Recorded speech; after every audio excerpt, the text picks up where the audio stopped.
खत्म कर दो, खत्म। शुरू तो करने दो। सिर में बहुत दर्द हो रहा है मैम। कल वाला काम कर लिया? Yes ma'am. नहीं तो पढ़ाई भी नहीं करते, जितना सिर में दर्द हो रहा है। वो दिन से ही हो रहा था। चलो रिलैक्स करना, सो लेना। स्टार्ट करते हैं। Yes ma'am. कल आपको इसकी असाइनमेंट मिल जाएगी, ठीक है? ट्राई कर लेना साथ साथ।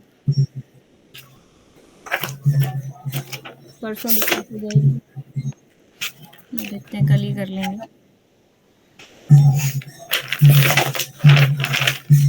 हाँ मैम। बताओ क्या? आंसर्स आप मैंने नोट्स में डाल रखे हैं, एक बार मैच कर लेना। जिसके मैच ना हो वो बताना। कहीं सॉल्व करने में किसी को कोई दिक्कत तो नहीं आई? नहीं। कुछ एक्स्ट्रा दिमाग वैसे लगना भी नहीं था, जो हमने जितना किया था उतना ही यूज होना था। देखो, सिलेबस में तो बोल रखा है डेफिनेट इंटीग्रेशन से, सॉरी डबल इंटीग्रेशन से। सिंगल इंटीग्रेशन की चर्चा जो थी पहले 2021 तक, वो उन्होंने हटा दी है, पर फिर भी मैं इसको साथ साथ लेके चलूँगी। डेफिनेट इंटीग्रेशन में सिंगल इंटीग्रेशन भी कराऊंगी, क्योंकि जितने प्रीवियस ईयर आए हैं वो हम कवर कर ही लेंगे। जैम में अगर नहीं भी आता है तो फिर वो आपके अदर एग्ज़ाम्स में काम आ जाएंगे, जैसे आईएसआई हो गया, ठीक है? और शायद एनबीएचएम में भी कई बार और पूछ मैम, लेते हैं उस टॉपिक से। मैम हम्म। मैम डबल इंटीग्रेशन वगैरह करना टाइम, वो सिंगल इंटीग्रेशन भी तो काम में आएगा।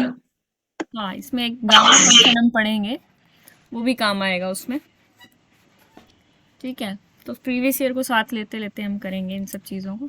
तो मैं कंप्लीट ही करा रही हूँ, क्योंकि छोटा ही है सिलेबस, ज़्यादा बड़ा है नहीं। अब वेक्टर कैलकुलस एक ऐसा सब्जेक्ट है जो कम्प्लीटली हटा दिया गया है इस बार। तो अब वेक्टर कैलकुलस को तो करने का फ़ायदा है नहीं, क्योंकि कम्प्लीटली हटा दिया गया है, तो उससे इधर उधर उसके नेबरहुड में क्वेश्चन तो आएंगे नहीं, आएंगे ही नहीं उसके क्वेश्चन।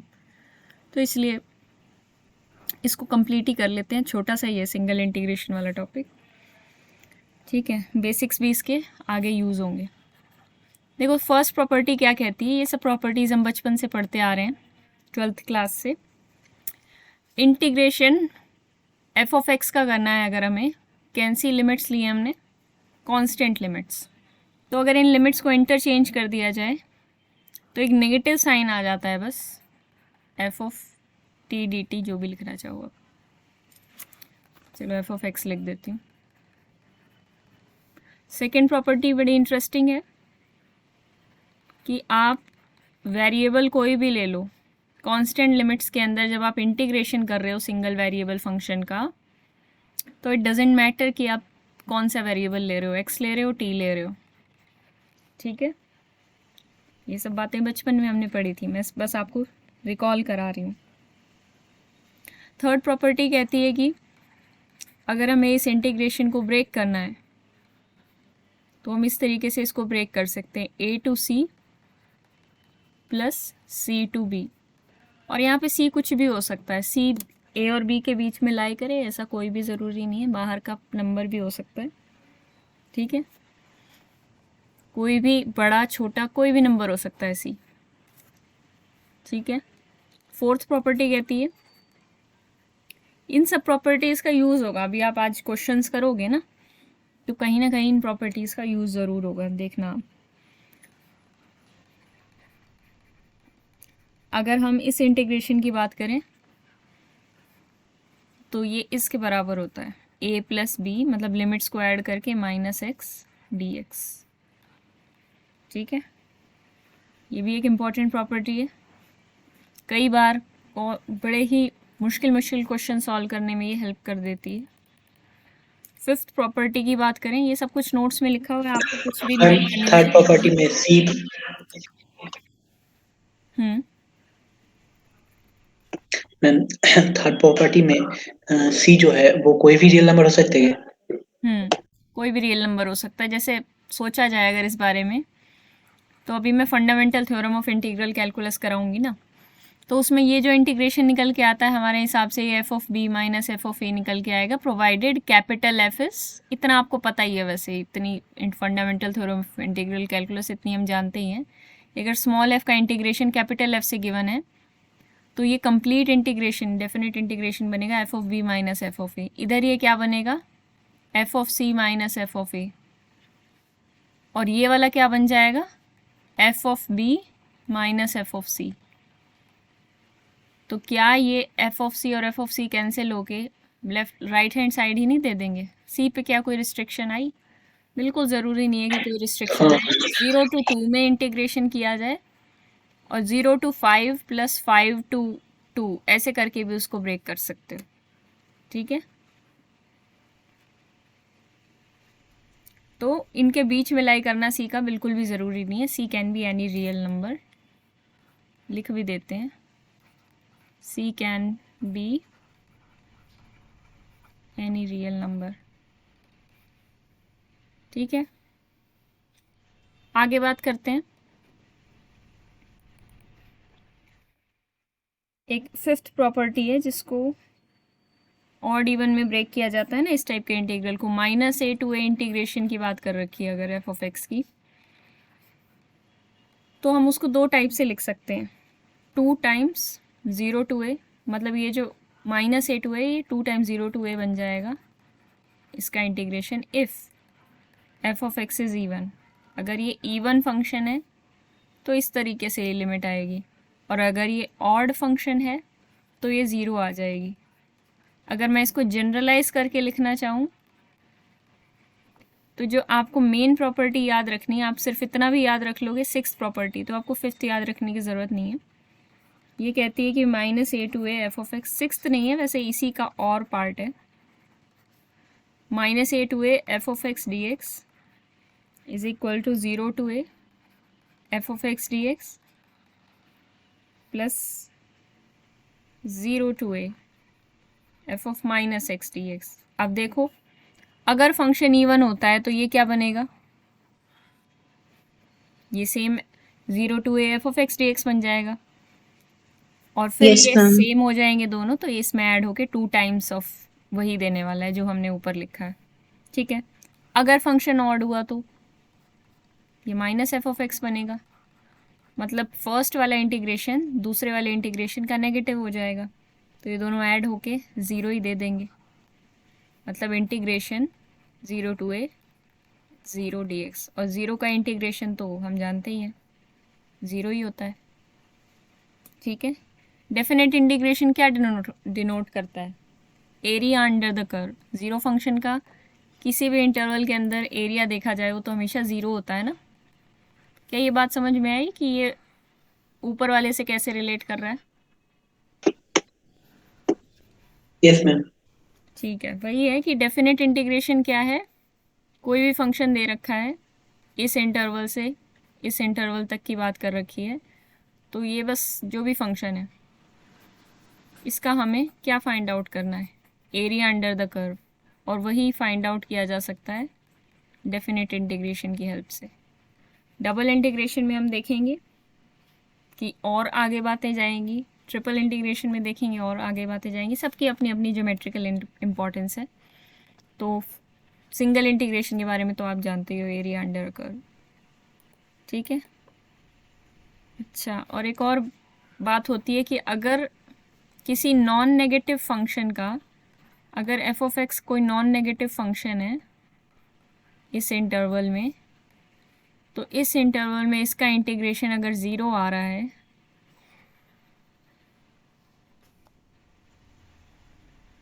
तो इससे क्या इम्प्लाई होता है, f of x is equal to 0। F of x is a zero function, क्योंकि आपको प्रोवाइडेड कंडीशन ये दे रखी है कि फंक्शन नॉन नेगेटिव है, मतलब एक्स एक्सिस से ऊपर ऊपर या एक्स एक्सिस पे कहीं टच करता हुआ कैसा भी ग्राफ बनेगा, जो भी ग्राफ होगा एक्स एक्सिस या उससे ऊपर ही बनेगा। और आप कह रहे हो कि वो जो एरिया है किसी पर्टिकुलर इंटरवल ए बी के अंदर वो ज़ीरो है, तो अगर फंक्शन ज़रा सा भी कहीं से उठा तो वो कुछ ना कुछ पॉजिटिव एरिया देगा। क्वांटिटी मैम हमें एरिया ही तो बताती है, तो इसका मतलब फंक्शन 0 हेलो होगा। मैम, बोलो। वो नैनेस हो मतलब ऐड मतलब ज्वाइन करना चाहता है। मुझे आवाज़ ही नहीं आई, आज तो कमाल हो गया। हाँ, गूगल मीट म्यूट कैसे हो गया पता नहीं। ज्वाइन किया तब भी आवाज़ नहीं आई, देखो। नहीं तो कोई ज्वाइन करता है तो आवाज़ आती है। चलो, ऐसी कोई दिक्कत आए कभी तो मैसेज कर दिया करो, मुझे नहीं एक दूसरे को, क्योंकि मैं तो मैसेज पढ़ती नहीं हूँ इस वक्त। ठीक है, बड़ी देर से वेट कर रहे थे ना अनीश आप। 5 मिनट मतलब 2-3 मिनट्स हो गए मैम। मुझे लगा आप सिखा रहे होगे तो मैं निर्मल्या को कॉल किया। जब कोई आता है एडमिट होने के लिए तो एक साउंड आता है, वो साउंड ही नहीं आया आज, पता नहीं क्या हुआ। अब तक तो आया था, अभी नहीं आया। चलो, तो वही हमने कुछ प्रॉपर्टीज़ देखी हैं डेफिनेट इंटीग्रेशन की, जिसमें से मेन प्रॉपर्टी मैं आपको बता देती हूँ। ये काफ़ी इंपॉर्टेंट है, ये वाली property -a to a f(x) dx। इसको चाहे आप लोग नोट भी कर सकते हो, ठीक है, ये यूज़ होने वाली प्रॉपर्टी है। -a to a किसी फंक्शन का integration 0 to a f(x) dx plus 0 to a f(-x) में ब्रेक किया जा सकता है। इसका मोटिवेशन कहाँ से लिया था हमने, जैसे हम 12th क्लास में ये वाला फंक्शन, इसका इंटीग्रेशन ब्रेक किया करते थे। एक ये प्रॉपर्टी भी काफ़ी इंपॉर्टेंट है जो 4th नंबर पे लिखी गई है, a to b f(x) dx is equals to a to b f(a + b - x dx। वैसे सारी ही इंपॉर्टेंट है, यूज़ हो सकती हैं। ठीक है, बढ़ें आगे। अब एक बार fundamental theorem of integral calculus देख लेते हैं। Fundamental integral calculus. So first theorem और सेकंड थ्योरम, इसमें दो थ्योरम्स हैं। पहली थ्योरम क्या कहती है, सिंपल सी स्टेटमेंट है दोनों थ्योरम की, लेकिन थोड़ा सा डीप मीनिंग है। मतलब मीनिंग तो डायरेक्ट ही है, लेकिन कई बार कई क्वेश्चंस में हमें ये यूज़ करनी पड़ती है, तो इनकी इम्पोर्टेंस बहुत ज़्यादा है। अगर f कोई फंक्शन है और वो कॉन्टीन्यूअस है इस क्लोज्ड इंटरवल a b में, देन एक नया फंक्शन अगर हम डिफ़ाइन करें जो कि f(t) dt के इंटीग्रेशन से बना है, integration from a to x, एक लिमिट नीचे वाली कांस्टेंट है, ऊपर वाली लिमिट वेरिएबल है, तो जो रिजल्टेंट फंक्शन होगा वो किसका फंक्शन होगा, t का होगा, x का होगा या कांस्टेंट होगा? मैम एक्स का होगा मैम। देखो, t के रिस्पेक्ट में तो इंटीग्रेशन हो रहा है, तो t का फंक्शन तो आएगा नहीं, क्योंकि डेफिनेट इंटीग्रेशन हो रहा है। डेफिनेट इंटीग्रेशन में लिमिट्स पुट की जाएंगी, पहले ऊपर x की लिमिट दी गई है, नीचे कांस्टेंट लिमिट दी गई है, तो जब आप x की लिमिट पुट करोगे तो जो रिजल्टेंट इंटीग्रल है वो एक x का फंक्शन आने वाला है। अब कांस्टेंट लिमिट कुछ भी पुट होती रहे, उससे कुछ फ़र्क नहीं पड़ता। तो इसका मतलब एक फंक्शन ऑफ x मिलेगा, उस फंक्शन ऑफ x को हमने g नाम दे दिया। तो gx की क्या खास बात है, अगर फंक्शन कॉन्टीन्यूस था, कॉन्टीन्यूस फंक्शन का अच्छा हाँ, और ये x जो होता है ये इस इंटरवल में बिलोंग करता है। अगर इस फंक्शन का इंटीग्रेशन लिया जाए तो ये जो gx आएगा, इसकी खास बात ये होगी कि ये कॉन्टीन्यूस होगा क्लोज्ड इंटरवल पे और डिफरेंशिएबल होगा ओपन इंटरवल a b पे, such that g(x) is equals to f(x) हो जाएगा। ठीक है, g(x) f और कुछ नहीं, g का डेरिवेटिव है। ठीक है, जब आप लेबनीज़ रूल करोगे तो आपको ये बात वैसे भी क्लियर हो जाएगी। अभी लेबनीज़ रूल भी हम देखेंगे, उसके रिगार्डिंग बड़े सारे प्रीवियस ईयर में क्वेश्चंस आए हुए हैं, उनको भी अभी हम देखेंगे। ठीक है, क्वेश्चन प्रैक्टिस आज ज़्यादा करेंगे।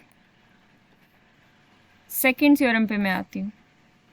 तो ऊपर वाली थ्योरम का क्या कंक्लूजन निकला, फंक्शन अगर कॉन्टीन्यूस है किसी क्लोज्ड इंटरवल में, तो अगर उसका a to x में इंटीग्रेशन लिया जा रहा है, मतलब lower limit constant, upper limit variable. तो जो नया फंक्शन निकल के आएगा उसके इंटीग्रेशन करने के बाद, वो फंक्शन डिफरेंशिएबल होगा, और इस प्रकार डिफरेंशिएबल होगा सच दैट उसका डेरिवेटिव एफ ऑफ एक्स के बराबर आएगा। ठीक है। सेकेंड थ्योरम कहती है कि फिर से हम एक कॉन्टिन्यूस फंक्शन ले रहे हैं एफ को। मैम अगर लोअर लिमिट वेरिएबल है और अपर लिमिट कांस्टेंट है, तब तो एक माइनस लेकर उसका लिमिट ही चेंज कर दूंगा, तो भी ये लगा मतलब ये फॉर्मूला यूज कर सकते हैं। बिल्कुल। और अगर मैम दोनों कांस्टेंट हो जाए या दोनों ही वेरिएबल हो जाए, तब क्या करें? देखो, दोनों कांस्टेंट हो जाएंगे तो एक कांस्टेंट फंक्शन बनेगा, रिजल्टेंट फंक्शन जो होगा, तो इसका पर्टिकुलर केस हो जाएगा। यानी जो जी एक्स आएगा वो कांस्टेंट हो जाएगा। ठीक है। तो जी डैश तो 0 हो जाएगा।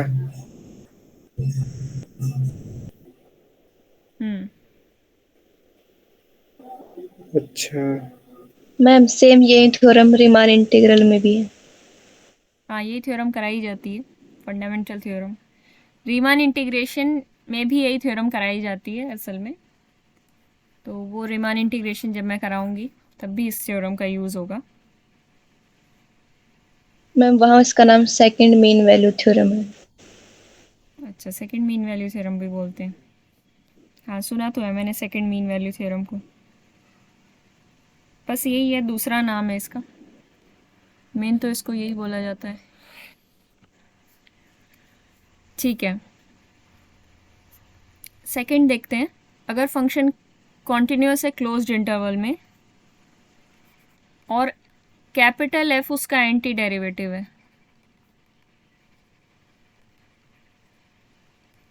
एंटी डेरिवेटिव मतलब, या प्रिमिटिव मतलब, इंटीग्रेशन। हाँ, कैपिटल एफ उसका इंटीग्रेशन डिनोट कर रहा है। तो जो हम ये बात नॉर्मली यूज़ ही करते हैं, ये इस थ्योरम से निकल के आई है कि एफ ऑफ एक्स का इंटीग्रेशन ए टू बी में इसके बराबर होता है f of b minus f of a. यानी इसका जो भी इंटीग्रल होगा, इनडेफिनेट इंटीग्रल होगा, वो एफ ऑफ एक्स होगा। बस कुछ नहीं करना होता उस एफ ऑफ एक्स में, यानी कि इसको ऐसे भी लिखा जा सकता है, वो जो indefinite integral F of x होगा उसमें ए और बी लिमिट पुट करेंगे तो हमें मिलेगा f of b minus f of a. बहुत ही सिंपल नॉर्मल से रिजल्ट लगते हैं, बट इनकी अपनी इम्पॉर्टेंस है। जैसे जैसे हम क्वेश्चन करेंगे हम सीखेंगे कि क्या इम्पोर्टेंस है इनकी। ठीक है। और मैम ये सारी सब नोट में मिल जाएगा ना? सब कुछ नोट्स में है, कुछ नोट करने की ज़रूरत नहीं है। अच्छा मैम। एक क्वेश्चन लेते हैं जैम 2018 का। Let a greater than 0 and एक फंक्शन एफ दे रखा है, ये कॉन्टिन्यूस है।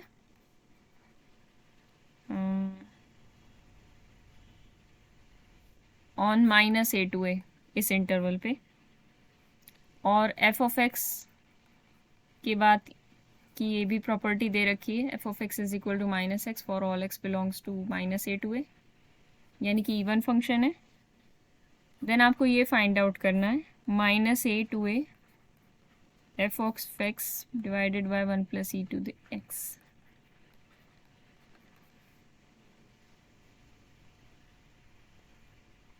ऑप्शंस दे रखे हैं 0 to a f of x d x,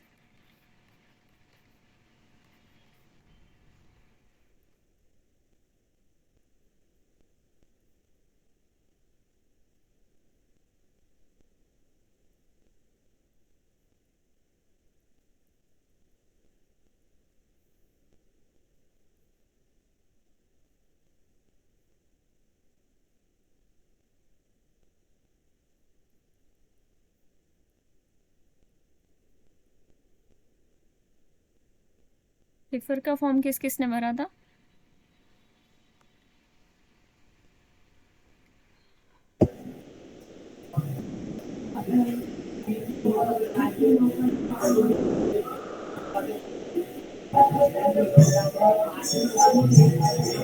ma'am option 2 होगा।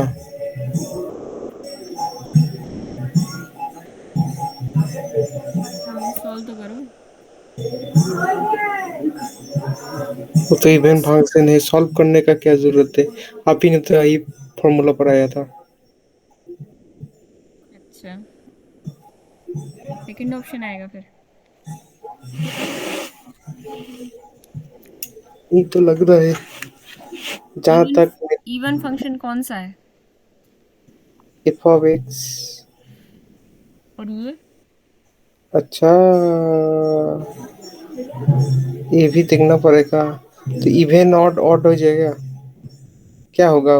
तो हिंट देती हूँ एक। इसमें आप एक डेफिनेट इंटीग्रल वाली प्रॉपर्टी यूज कर सकते हो।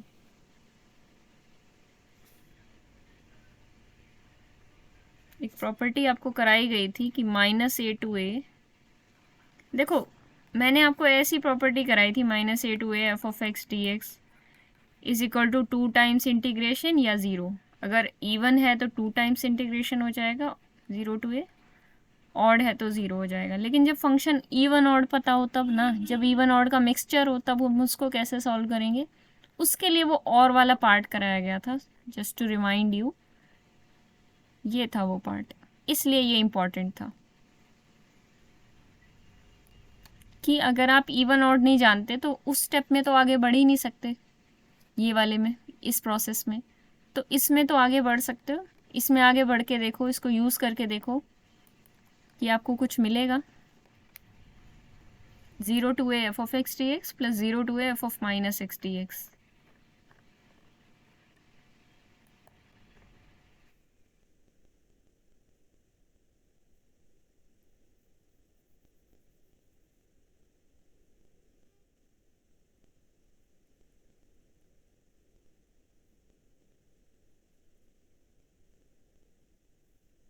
ये यूज़ करके देखो।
कुछ निकला?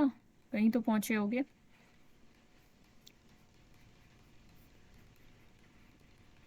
ये आ गया सबका? Yes ma'am.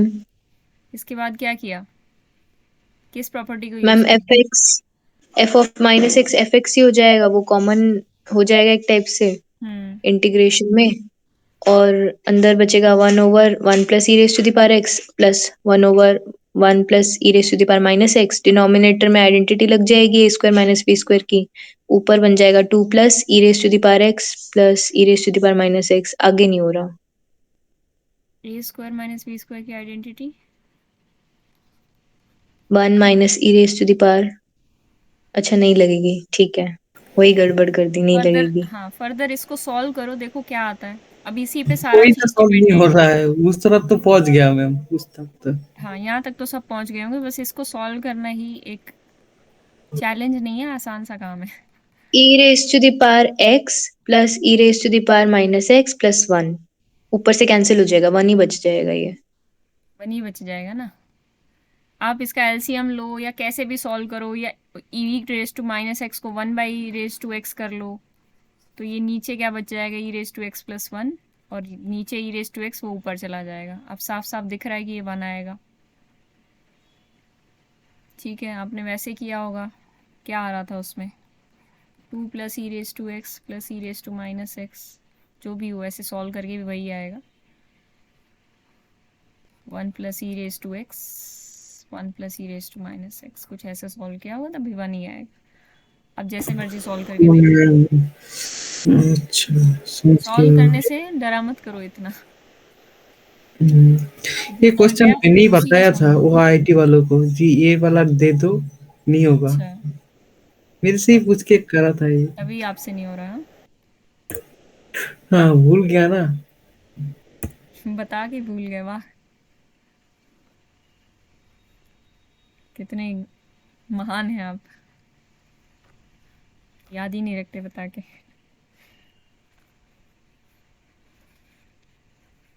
ठीक है, अब क्या बचा, आंसर आ ही गया, आंसर क्या है? तो आ गया मैं। आंसर अभी भी कुछ गड़बड़ लग रहा है मेरे को।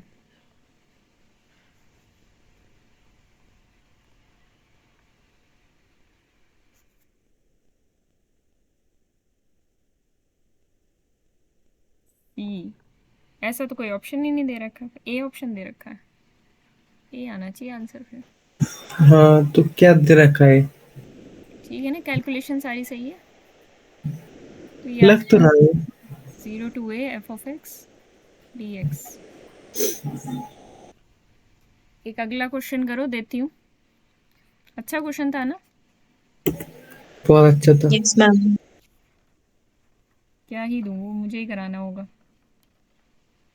ये थोड़ा सा टेढ़ा क्वेश्चन है, आईएसआई का क्वेश्चन है, 2019 का है शायद। 0 to 1, 1 प्लस कॉस 8x, मतलब कॉस की पावर 8x,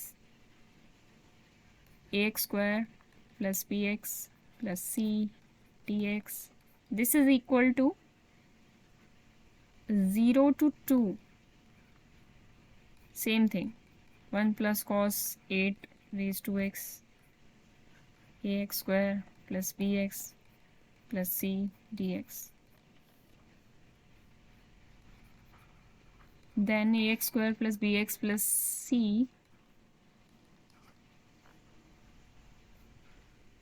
फिर इसके बाद ऑप्शन दे रखे हैं कि has, option a no root in open 0 to at least one root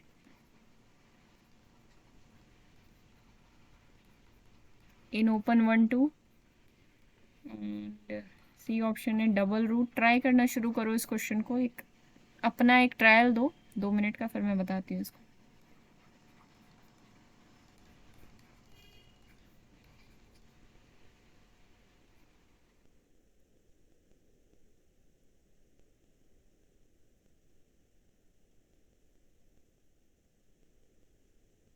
ma'am वो वाला फॉर्मूला दिखाओ एक बार, वो जो लिमिट को,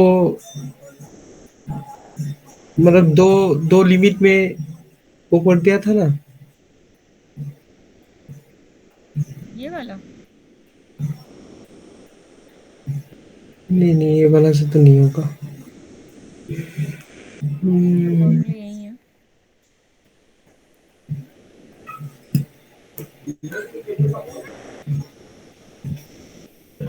कुछ वाला लगना है।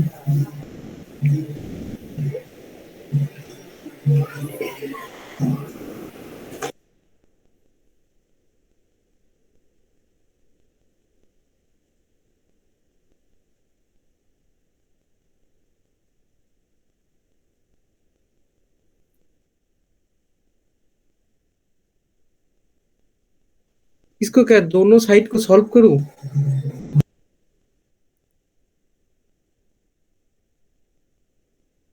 देखो एक, मैम ये डी ऑप्शन 2 इमेजिनरी रूट्स लिखा हुआ है। हम्म,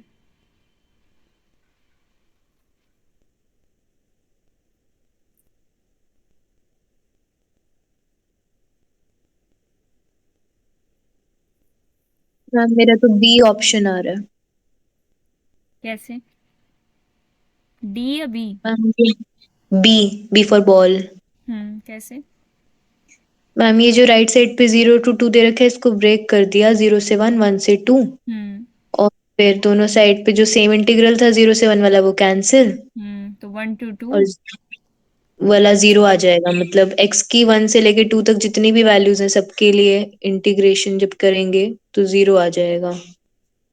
यानी ax² + bx + c को 0 होना पड़ेगा इसमें। यही से हाउ कैन आइडिया यू से लगाया। That? How can you say that?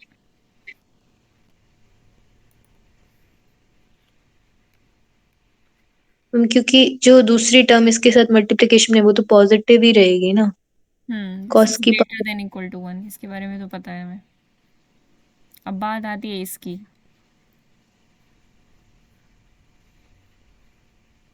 ये एक पैराबोला है, ये ऐसा हो सकता है, ये ऐसा हो सकता है, ये ऐसा हो सकता है, ये ऐसा हो सकता है,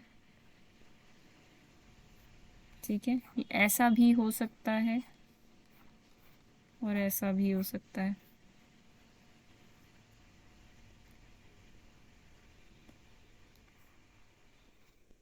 जस्ट कि अगर वर्टेक्स हमें कुछ भी विदाउट लॉस ऑफ जनरलिटी मैंने बनाया ये ग्राफ्स। अब ये मैंने चीज़ फर्स्ट पुल डाउन की है।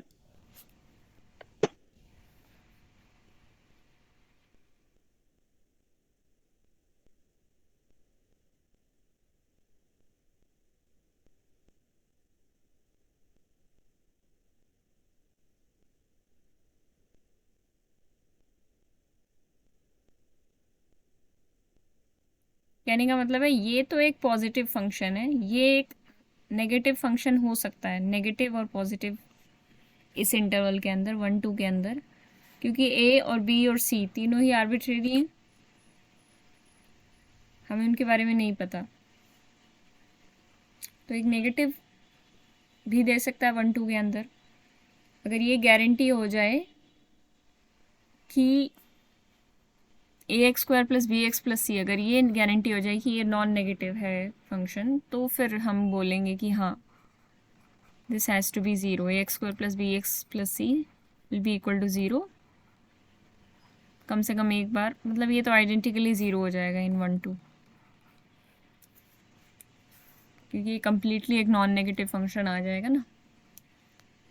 देखो इसको दूसरी अप्रोच से ट्राई किया जा सकता है, ऐसे करने से कोई कंक्लूजन नहीं निकल रहा है। दिक्कत यहाँ पे ये है। किसी के दिमाग में और कुछ आ रहा हो तो बता सकता है।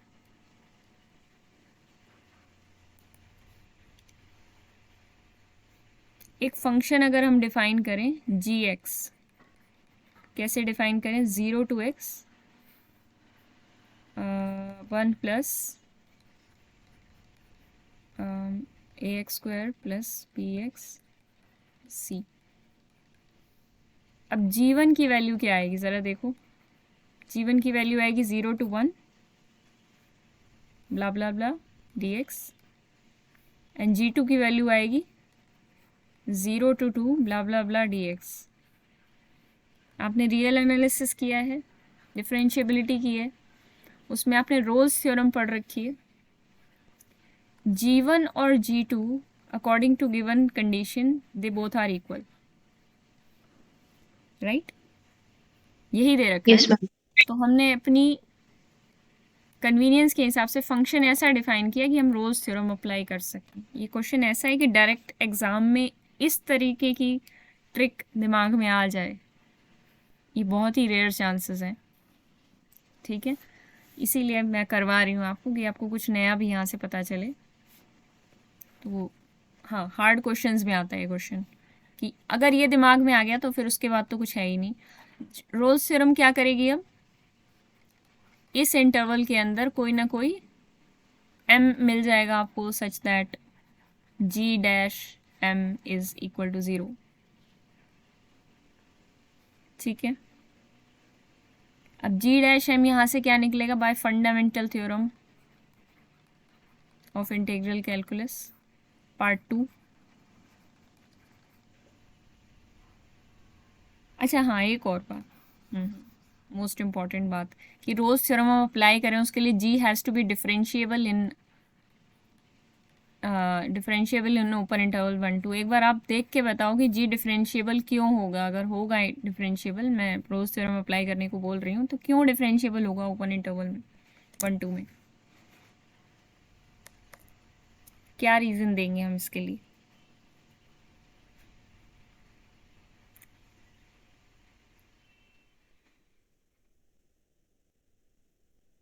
अभी हमने फंडामेंटल थ्योरम किए हैं, उसके 2 पार्ट किए हैं, ज़रा जाके देखो वापस। किसी ने नोट नहीं किया होगा तो फिर मैं ही चली जाती हूँ ऊपर।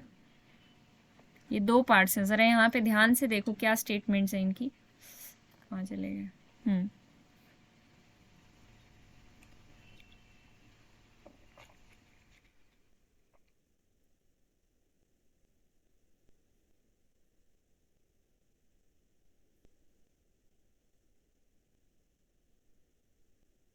मैम अगर किसी कॉन्टिन्यूस फंक्शन का इंटीग्रेशन करते हैं तो फिर वो फंक्शन कॉन्टिन्यूस और डिफरेंशिएबल दोनों होता है।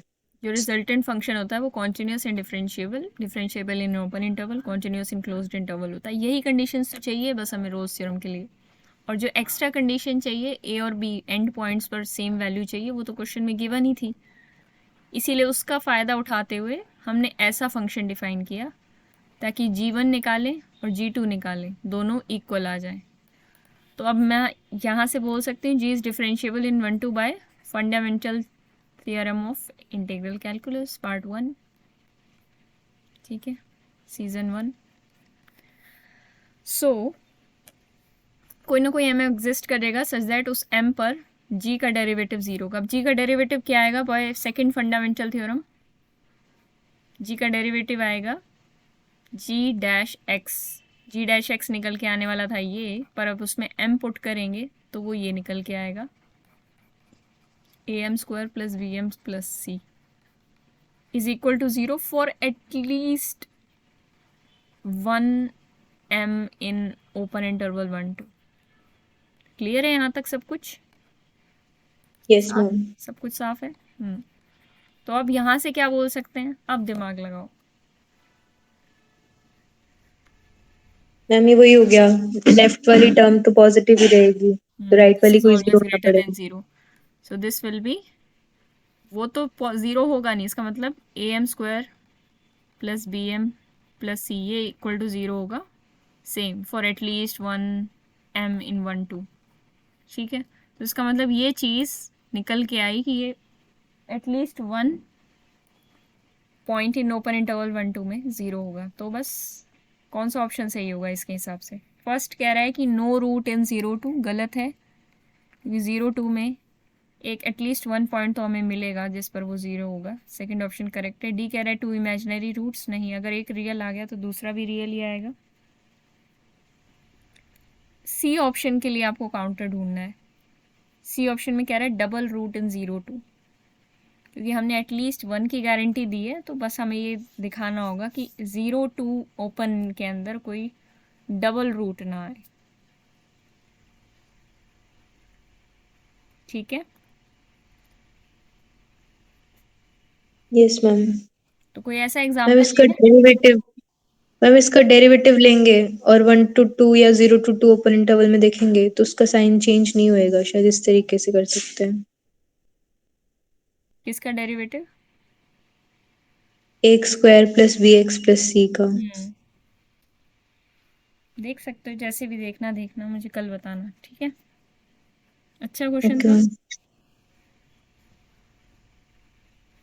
Yes ma'am. कंसेप्ट्स सिंपल ही यूज़ हो रहे हैं लेकिन काफ़ी यूज़ हो रहे हैं, काफ़ी थियरम्स यूज़ होके हमें एक पैकेज मिल गया इसको सॉल्व करने का, क्योंकि ISI का क्वेश्चन है तो सीधा तो होगा नहीं। ठीक है, आगे बात करते हैं। फिर से मैं उसी पे आ गई, लेबनीज़ रूल ऑफ डिफरेंशिएशन। इसके काफ़ी क्वेश्चन आए हुए हैं प्रीवियस ईयर्स में, अलग अलग तरह के अच्छे क्वेश्चन आए हुए हैं, तो इसको देखना ज़रूरी है। सबसे पहले बिल्कुल बेसिक बात करते हैं कि अगर कोई आपसे पूछे x² का इंटीग्रेशन बताओ, सॉरी डेरिवेटिव बताओ, तो आप 1 सेकंड की देरी किए बिना ही बता दोगे कि ये आएगा। कोई आपसे पूछे log x का डेरिवेटिव बताओ, आप बता दोगे। लेकिन कोई आपसे इसका डेरिवेटिव पूछे,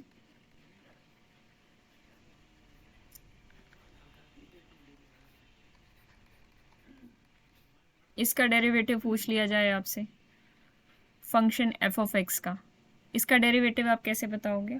नॉर्मली अगर आपको कुछ नहीं पता तो आप इसका इंटीग्रेशन निकालोगे, विच इज़ रियली हार्ड। उसके बाद आप इसमें लिमिट्स पुट करोगे, रिजल्टेंट फंक्शन जो भी बनेगा फिर आप उसका डेरिवेटिव करोगे। But Leibniz rule is there, तो चिंता किस बात की है। वो रूल इसीलिए बनाया गया है ताकि आप इंटीग्रेशंस का डिफरेंशिएशन कर पाओ। सपोज ये लिमिट्स कांस्टेंट होती है, से 0 to 1, so F dash x क्या होता? By your common sense,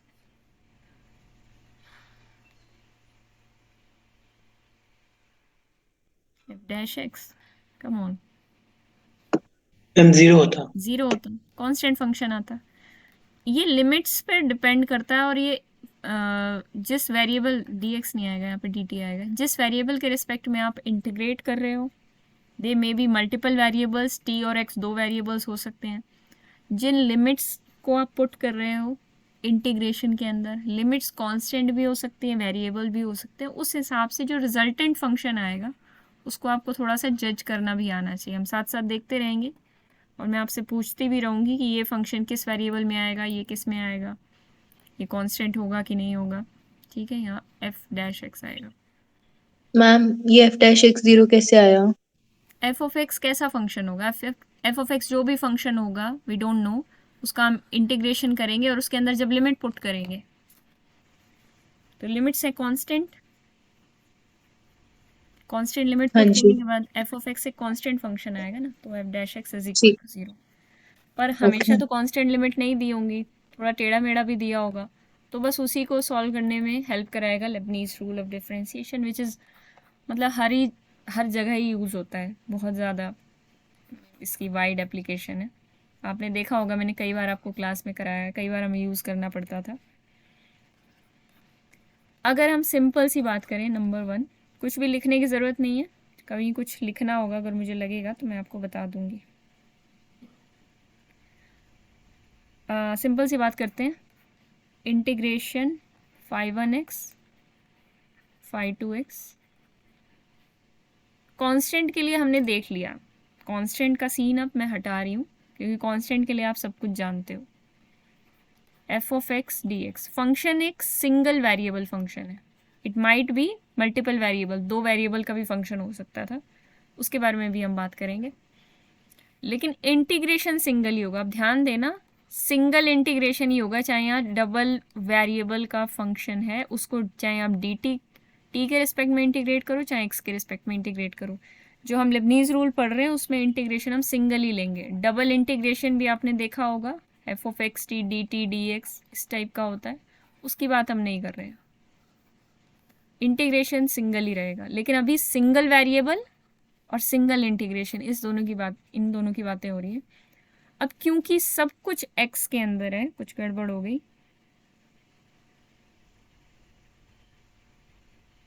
t लिखना चाहिए मुझे, t लिख लेते हैं यहाँ पे, F of t d T, ठीक है, इंटीग्रेट करने के बाद, हाँ ठीक है। ये फंक्शन लिया हमने, फंक्शन का नाम दे दिया जी एक्स। एक्स का फंक्शन नाम क्यों दिया? क्योंकि फंक्शन एफ ऑफ टी था, जब आपने उसको इंटीग्रेट किया और उसके अंदर लिमिट्स जो भी पुट की वो x की लिमिट्स हैं, तो रिजल्टेंट फंक्शन किसका आएगा? जी एक्स आएगा। आपसे पूछा जा रहा है कि जी डैश एक्स निकालो। जी डैश एक्स निकालने का क्या तरीका होगा? D by d x of this function, जो भी है, ये सिंगल वेरिएबल फंक्शन होगा तो इसका टोटल डेरिवेटिव होगा। ध्यान दो, सिंगल वेरिएबल फंक्शन है इसलिए डी बाई डी एक्स किया जा रहा है, ठीक है। Yes ma'am. ठीक है, तो phi 1x phi 2x f of t d t, ये क्या आ जाएगा? इसका फॉर्मूला आप देखते हैं, इसका फॉर्मूला गिवन है ऐसे, आपको पहले तो t की जगह अपर लिमिट पुट करनी है f ऑफ phi1x और उस अपर लिमिट का डेरिवेटिव करना है, यानी phi2 है ना upper limit, phi2 dash x। देखो प्रूफ वगैरह में हम नहीं जाएंगे क्योंकि प्रूफ कहीं यूज़ होने नहीं है एग्ज़ाम में, उसको इत्मीनान से कभी किया जाएगा जब आपका जैम का एग्ज़ाम क्लियर हो जाएगा। ठीक है, प्रूफ करना इस वक्त टाइम वेस्ट है। Minus f of phi1x phi1 dash x, ये है फॉर्मूला। समझ में आया? बिल्कुल सिंपल फॉर्मूला है। पहले अपर लिमिट पुट करनी है t की जगह और फिर उस अपर लिमिट का derivative, minus lower limit put करनी है और फिर उस लोअर लिमिट का derivative. With respect to x सारा काम हो रहा है, नो प्रॉब्लम। ये हो गया नंबर 1। अगर हमें इसका डेरिवेटिव निकालना हो,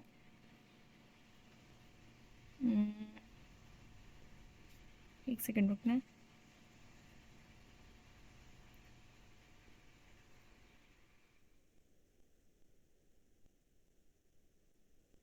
एक फंक्शन है gx इज इक्वल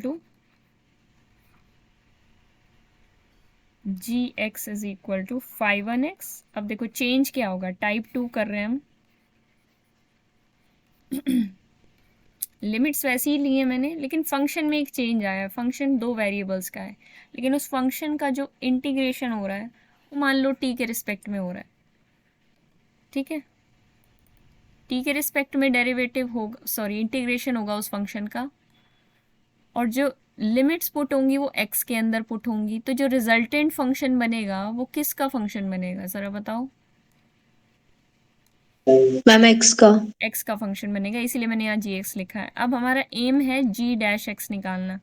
एग्जाम में हमसे पूछा जा सकता है g डैश x निकालो, तो उसके लिए हमें क्या करना होगा? देखो सबसे पहले काम, ये वैसे उसका ही जनरलाइजेशन है ऊपर वाले का, वहाँ पे एक कम वेरिएबल था, यहाँ पे एक ज़्यादा है उससे। तो हमें क्या करना होगा, पहले तो पार्शियल डेरिवेटिव करना होगा फंक्शन का।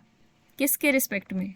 सॉरी x के रिस्पेक्ट में पार्शियल डेरिवेटिव, क्योंकि ये फंक्शन जो भी पड़ा होगा इंटीग्रेशन के अंदर सारा काम होगा और इसकी लिमिट्स एज इट इज़ रहेंगी, क्योंकि ये फंक्शन x और t का फंक्शन होगा। तो अब हमें पार्शियल डेरिवेटिव करना पड़ेगा विद रिस्पेक्ट टू x, क्योंकि हम x में ही डेरिवेटिव कर रहे हैं और सब कुछ वैसे ही, और आगे का काम फिर बिल्कुल वैसे ही जैसे हमने ऊपर किया था। तो बस यहाँ पे क्या कर देंगे, phi2 डैश x पहले लिख लिया मैंने, और f ऑफ x phi2x।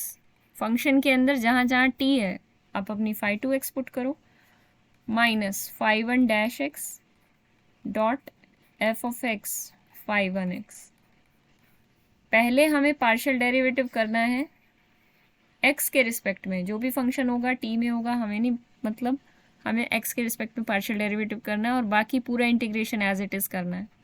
उसके बाद अपर लिमिट का डेरिवेटिव इनटू फंक्शन में t की जगह upper limit, minus lower limit का डेरिवेटिव इनटू फंक्शन में t की जगह लोअर लिमिट।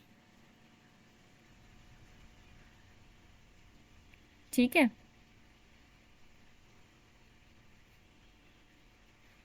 Yes ma'am. अब यही चीज़ अगर हम ऊपर देखते तो देखो यहाँ पे कोई t नहीं था, कोई एक्स्ट्रा वेरिएबल, अच्छा t था, सॉरी। इसका ये उसी का पर्टिकुलर केस है, इसमें आप t का f ऑफ t का जब पार्शियल डेरिवेटिव करते, ये अंदर वाले फंक्शन का partial derivative with respect to x करते, तो ऑब्वियसली वो ज़ीरो आना था, इसीलिए उस फॉर्मर इंटीग्रल को लिखा नहीं गया है, समझ जाओ आप। तो वो ज़्यादा जनरलाइज्ड हो गया। ठीक है, यहाँ तक क्लियर है सबको? तो मैं आपको एक क्वेश्चन दूँ तो आप करोगे?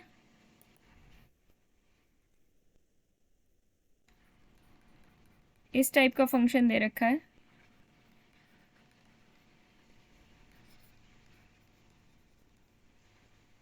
f डैश 2 निकालना है आप।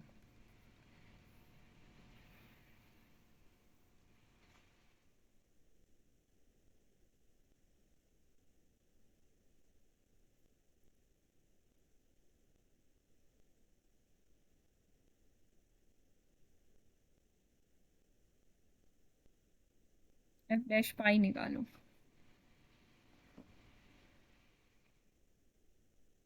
कौन सी फॉर्म है ये?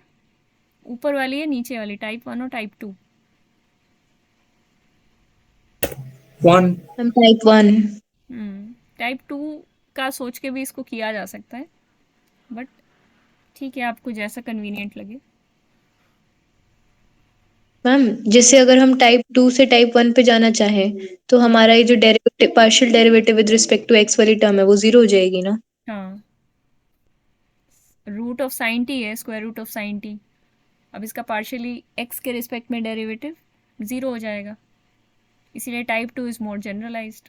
टाइप 2 को यूज़ करो, चाहे टाइप 1 को देखो ना देखो, ठीक है।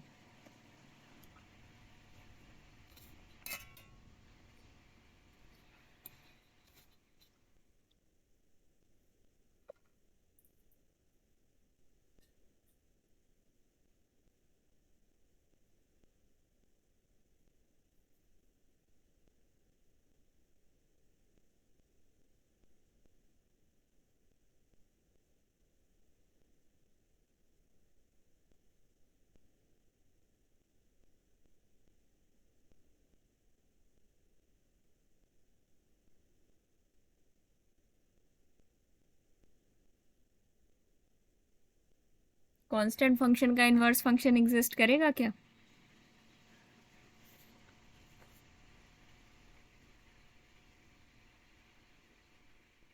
क्या बोला मैम? कांस्टेंट फंक्शन का इन्वर्स फंक्शन एग्जिस्ट करेगा? No ma'am. तो पूछा क्यों था? 1 1 ऑन 2 होना चाहिए। तो मैम आपने वो दोपहर वाला क्लास में जो काउंटर दिया था वो तो काम नहीं करेगा ऑप्शन 4 के लिए। ऑप्शन 4 जो क्वेश्चन भेजा है आपने? Yes ma'am. F inverse a is compact for all compact subsets of R. Ma'am आपने कांस्टेंट फंक्शन लेने के लिए बोला था, लेकिन मैम कांस्टेंट फंक्शन के लिए एफ इनवर्स ए कैसे फाइंड करूं? एफ इनवर्स तो एग्जिस्ट ही नहीं करेगा। तो कोई और फंक्शन सोचो, एक सेकंड रुको। मैम मेरे दिमाग में तो नहीं आ रहे। Inverse image of closed set is closed. Counter क्यों सोचना है, सही भी तो हो सकता है। हाँ वही तो है मैम, क्लोज्ड है तो क्लोज्ड हो जाएगा, लेकिन बाउंडेड के लिए डाउट हो रहे। आपने क्वेश्चन क्या पूछा था मुझसे दोपहर में? मैम मैंने क्या पूछा था? ये क्वेश्चन तो नहीं पूछा था मुझे लग रहा। आपने मुझसे पूछा था क्लोज्ड। मैम ये पूछा था कि अगर ए बाउंडेड है तो एफ ऑफ ए बाउंडेड होने का जरूरी है क्या? Counted log x. नहीं, कुछ और पूछा था, फिर मैंने ये दिया था आपको। मैम मैंने ऐसे पूछा था कि अ, मान लो कोई फंक्शन है कॉन्टिन्यूअस और डोमेन ए है और को रेंज बी है, तो बी के अंदर कोई कॉम्पैक्ट सेट है, तो वो उसका इनवर्स इमेज जो है ए पे वो कॉम्पैक्ट होगी कि नहीं। और मैम जो हमारा थ्योरम था वो f of compact goes to compact, लेकिन मतलब अलग अलग से नहीं होता है, मतलब एफ ऑफ क्लोज नहीं होता है, एफ ऑफ बाउंडेड बाउंडेड नहीं इनवर्स इमेज थे। और इनवर्स फंक्शन में डिफरेंस नहीं होता। इनवर्स फंक्शन फाइंड आउट करने को किसने बोला है? इनवर्स इमेज की बात की जा रही है। इनवर्स इमेज क्या होती है?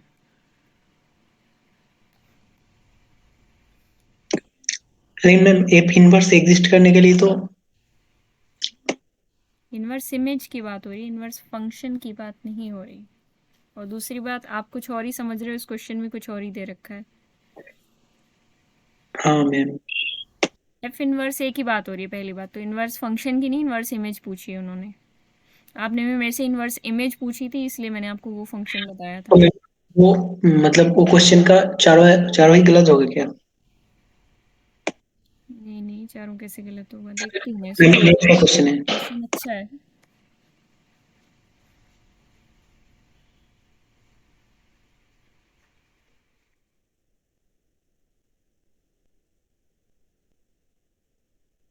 कॉन्टिन्यूअस फंक्शन की क्या इनवर्स इमेज कॉम्पैक्ट होती है फॉर ऑल कॉम्पैक्ट सबसेट्स?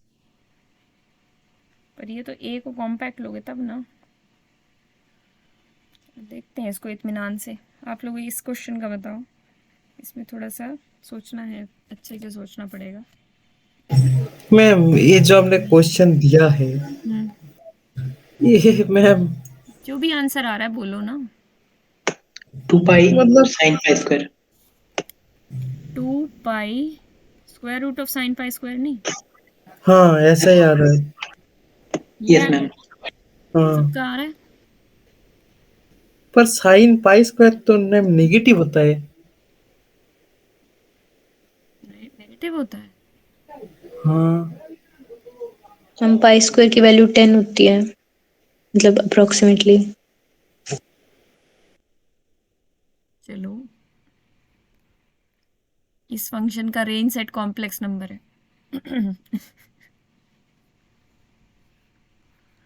कोई बात नहीं, वो बस ऐसे ही दे दिया था, कुछ भी पुट कर लो। हाँ मैम, उसलिए तब से मैं वेट कर रहा हूँ, अच्छा, क्या बोलूँ क्या नहीं बोलूँ। वेट तो फिर भी करना ही पड़ेगा, बातचीत हो रही थी बीच में। ठीक है, कुछ भी ले लो, मेरा मेन मोटिव ये था कि आप एफ ऑफ एक्स निकालो। मेरी आवाज़ एकदम से बदल के हो गई है। क्योंकि आज आप इतना पढ़ा दिया, सारा दिन क्लास और क्लास ही लेते रहते हो।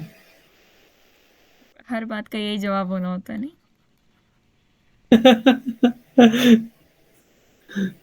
ये आएगा तो आंसर। बाबू से बोल रहा था क्या? ठीक है, हाँ मैम। एक और क्वेश्चन लेते हैं। मैम, हम्म आपने जो फर्स्ट टाइप जो सिखाया है उसमें अंदर जो फंक्शन वेरिएबल जो टी यूज़ किया है हमने, तो वहाँ पर एक्स होगा तो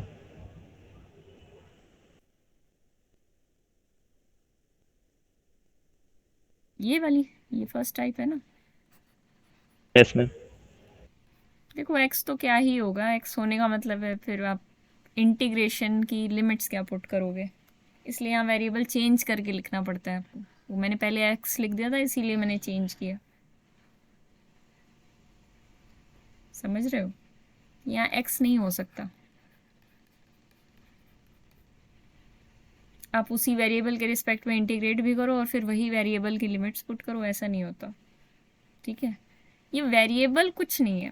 पहली बात तो F of x d x भी लिखोगे तो भी सही है, लेकिन ये देखने में सुंदर नहीं लगता, सजावट सी नहीं लगती है, इसलिए F of t d T लिखा जाता है।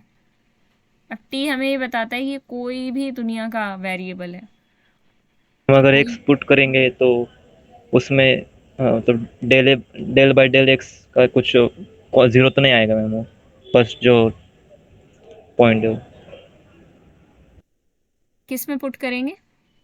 मैम अगर एक F of x d x ऐसे लेंगे तो टाइप 2 में हमने जो देखा है ना कि डेल बाय डेल एक्स लेते हैं हम देखो एफ वो ऑफ एक्स सिर्फ, का। हाँ वो ठीक है, वो सिर्फ एक रिप्रेजेंटेशन है, इसीलिए तो यहाँ एक्स और टी दो अलग अलग वेरिएबल्स लेके आपको दिखाया गया है कि दो अलग अलग वेरिएबल्स हैं। एक्स और एक्स भी लिखा जा सकता था फिर तो यहाँ से ये हमें बताता है दो अलग अलग वेरिएबल्स यूज़ हो रहे हैं। फिर आप कह रहे हो कि पार्शियल डेरिवेटिव करेंगे इसका, फिर अंदर अगर एफ ऑफ एक्स होगा तो क्या होगा, तो इसीलिए हमें अलग अलग नोटेशंस यूज़ करना ज़रूरी है। जब आप यहाँ एफ ऑफ एक्स यूज़ करोगे तो आप खुद भी कंफ्यूज होगे और सामने वाला भी कंफ्यूज होगा। आप सेम वेरिएबल नहीं ले सकते, वो दिखने में लगता है कि आप ये और ये सेम ले रहे हो, इसीलिए टी अलग लिया जाता है। जब तक ये माना जा रहा है कि ये वेरिएबल, ऊपर वाला वेरिएबल और नीचे वाला वेरिएबल सेम है, तब तक कंसेप्ट ही गलत है। ठीक है,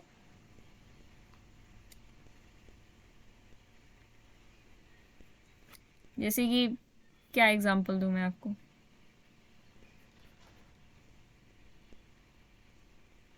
अगर ऐसा कहीं लिखा भी मिल जाए आपको तो इसका मतलब ये है कि इसका आपको इंटीग्रेशन करना है।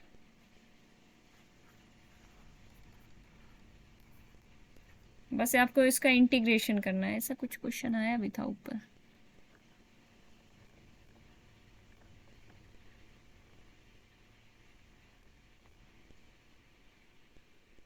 तो नहीं, कहाँ गया?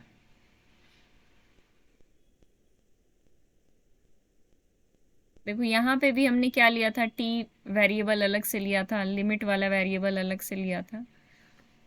ठीक है, वो चीज़ करना गलत है अगर आप ऐसे करते हो तो। सिंपल सी बात यही है। लेकिन कहीं लिखा भी मिल जाता है, जस्ट मैं बता रही हूँ, अगर लिखा भी आपको मिल जाता है ऐसा, जैसे ये है एक्स स्क्वायर डी एक्स, ऐसा कुछ लिखा भी मिल जाता है तो इसका मतलब एक्स क्यूब बाई 3 आप ये इंटीग्रेशन निकाल रहे हो। बाकी ऐसा कहीं लिखा नहीं मिलेगा, टी स्क्वायर डी टी यही लिखा मिलेगा, तो इसका आंसर क्या हो जाएगा, एक्स क्यूब बाई 3। ठीक है, वो चीज़ नहीं करेंगे।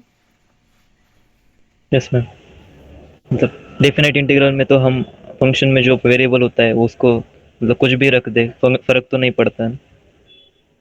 हाँ, ma'am F of x comma T जो नीचे वाला टाइप 2 है, उसमें एक्स की जगह दूसरा कोई वेरिएबल ले ले तो हाँ, डब्ल्यू वाई जेड कुछ भी ले लो। लेकिन जब ये एक्स यही एक्स है, अब ये मत कंफ्यूज होना कि मैंने वो वाली बात बता दी तो आप इस एक्स और इस एक्स को अलग लेने लगो, नहीं। इसीलिए यहाँ पे सेम नोटेशंस यूज़ की है। एक्स वेरिएबल की नोटेशन यहाँ पे लिखी है तो इस एक्स वेरिएबल की नोटेशन यहाँ पे है। समझ रहे हो, ये इस बात में कंफ्यूजन हुआ क्या?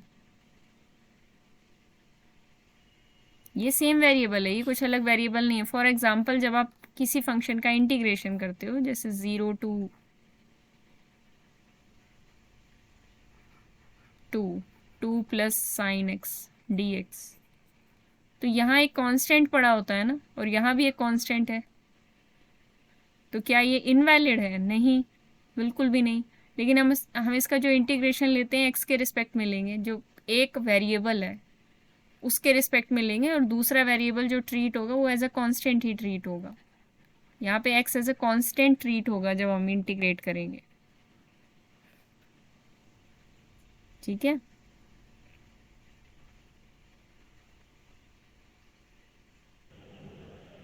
Yes ma'am.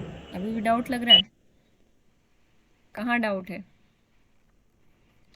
मैम मैं कह रहा था कि f of x comma t है ना, वहाँ पर अगर f of y comma t होता तो हाँ, क्या हो जाता, पर अगर फंक्शन एक्स में। और ये लिमिट्स एक्स में ही होती यस मैम। तो फिर वो एक अलग ही टाइप बन जाती। ठीक है ना, फिर ये फंक्शन, ये जो रिजल्टेंट फंक्शन आता है ये किसका होता, ये बताओ अब। एक्स वाई का।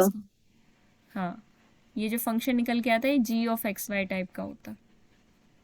ये मल्टीपल वेरिएबल फंक्शन हो जाता ना। उतना स्कोप अभी हमारा नहीं है, उसमें हम नहीं जा रहे हैं अभी। ठीक है, अभी यस मैम। लिमिटेड स्कोप ही है सिंगल वेरिएबल में पढ़ना, तो इसीलिए मैं आपको इतना करा रही हूँ जितना हमारा स्कोप है। ठीक है, होते तो बहुत सारे तरीके से इंटीग्रेशन है। ये जो लिमिट आप देख रहे हो फाई टू एक्स, ये भी मल्टीपल वेरिएबल की हो सकती है, या एक्स वाई टाइप की वेरिएबल लिमिट्स हो सकती है। तो इसमें भी बहुत सारी वेरिएशंस होती हैं, लेकिन हमारा जो स्कोप है वो यहीं तक लिमिटेड है जितना हम पढ़ रहे हैं। ठीक है, तो अब फर्स्ट क्वेश्चन तो हो गया होगा सबका, आई होप।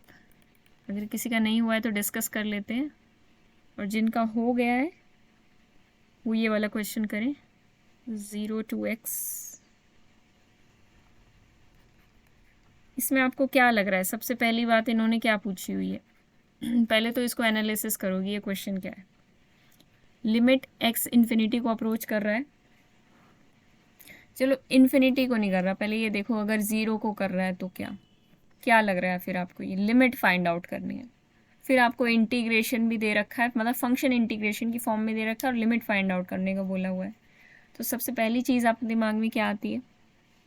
इंटीग्रेशन करेंगे मैम पहले, फिर लिमिट लगाएंगे। l'Hopital रूल लगाएंगे। बाद वाली बात सही है। इंटीग्रेशन अगर हम करेंगे प्राची, तो पहली बात तो ये फंक्शन इंटीग्रेबल ही नहीं है, इसका इंटीग्रेशन हम कर ही नहीं सकते अनटिल एंड अनलेस हम बीटा गामा फंक्शंस में चले जाएं, वहाँ फिर भी किया जा सकता है उनकी हेल्प से। अदरवाइज़ अगर हमें आता भी हो तो इंटीग्रेशन करना थोड़ा सा मुश्किल काम हो जाता है, यहाँ बड़े टेढ़े टेढ़े फंक्शंस दिए जा सकते हैं। तो अभी आपने पढ़ा है लेबनीज़ रूल, पहले आपने पढ़ा था l'Hopital रूल। ये जब लिमिट आप देखोगे, लिमिट x अप्रोचिंग टू 0 है ना, तो x को 0 ज़रा पुट करके देखो, ऊपर वाला इंटीग्रेशन क्या होगा 0 to 0, नीचे वाला 0 to 0। अब 0 to 0 में या x to x में या टी टू टी में कोई इंटीग्रेशन क्या होता है? सेम पॉइंट से जीरो। सेम पॉइंट तक, area under the curve same point से सेम पॉइंट तक, इट इज़ ज़ीरो। अब बस उसी बात का इस्तेमाल हमें करना है। तो ये लिमिटिंग वैल्यू क्या बनेगी? 0/0 फॉर्म। ज़रा इसको सॉल्व करके बताओ इसका आंसर क्या आएगा। अब आप क्या कर सकते हो, नेक्स्ट स्टेप क्या होगा आपका? मैम लेबनिज रूल लगेगा न्यूमरेटर और डिनोमिनेटर पे अलग अलग। l'Hopital रूल लगेगा, ऊपर वाले का डेरिवेटिव भी करना पड़ेगा और नीचे वाले का भी, पर डेरिवेटिव इंटीग्रेशन के अंदर है, मतलब इंटीग्रेशन का करना है, तो उसका मतलब हमें लेबनीज रूल लगाना होगा। तो इस तरीके के क्वेश्चंस कई बार एग्जाम्स में आते हैं। वह सॉल्व करो और फिर इसको सॉल्व करना।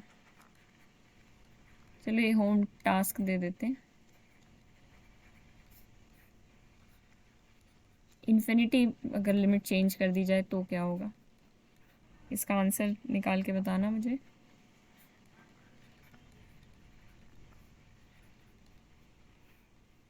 एक और इसी में वेरिएशन डाल दें अगर हम,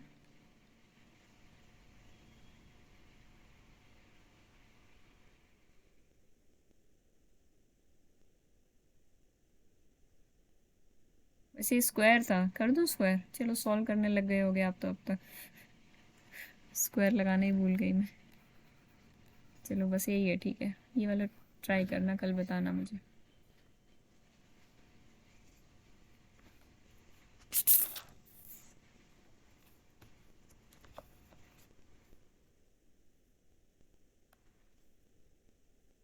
फटाफट।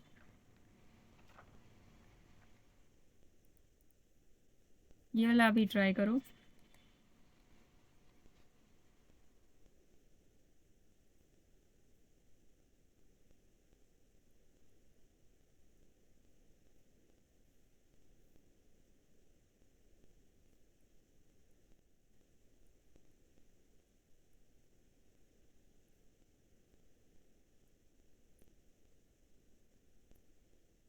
फर्स्ट हुआ?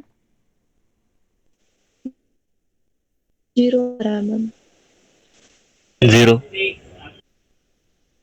पर आ जाएगा की पावर 1 1 वन आ रहा है,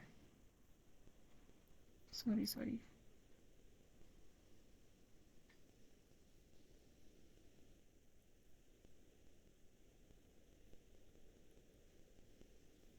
हाँ 1 आ रहा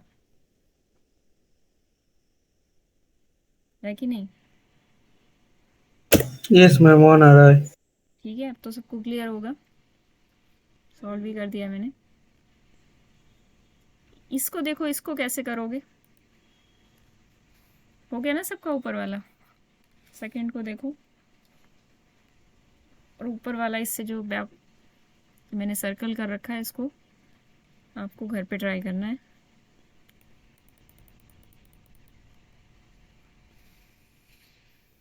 व्हाट अबाउट सेकंड क्वेश्चन?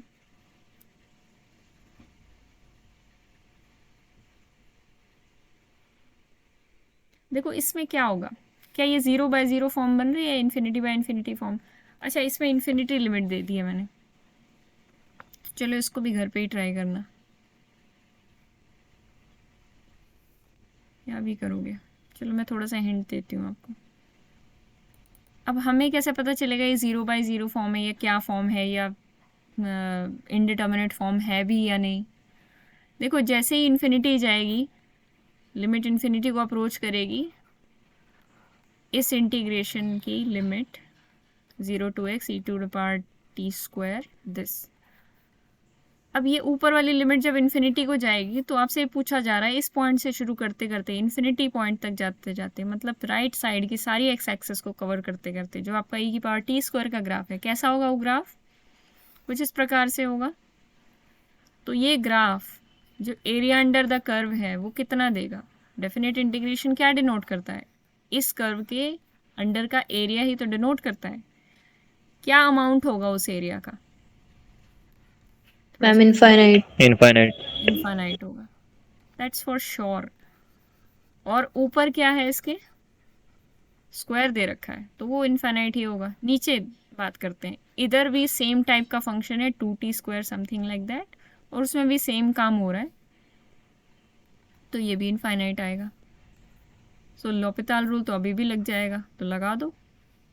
इसका डेरिवेटिव करने के लिए हमें चेन रूल यूज़ होगा यहाँ पे। जैसे आप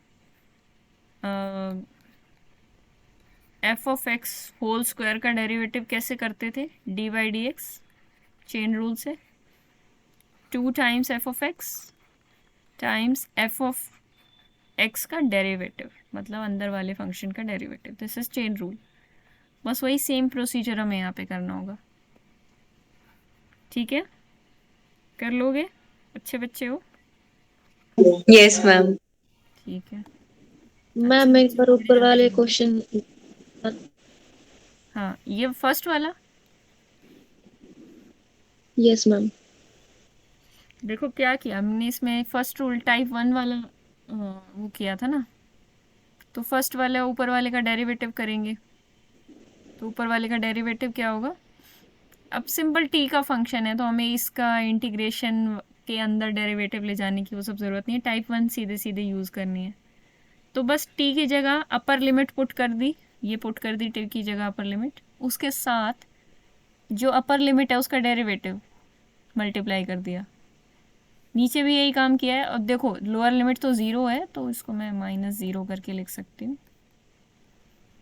और नीचे भी यही काम किया है, e की power 2x upper limit put कर दी t की जगह, और अपर लिमिट का डेरिवेटिव -0।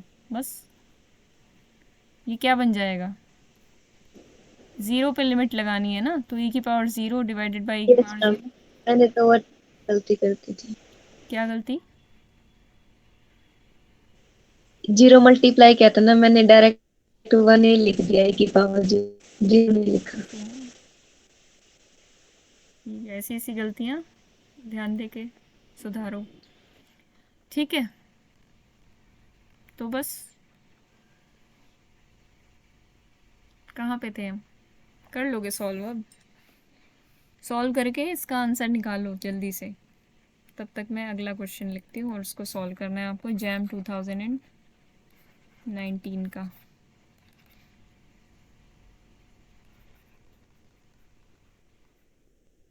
ये केवल 1.5 मिनट, या मैं बोलूँ 1 मिनट में क्वेश्चन ये हो जाना चाहिए, 60 सेकंड में। मैं टाइमर लगा के चेक करती हूँ, इतना इजी क्वेश्चन है ये, फ्री का 1 मार्क है ये।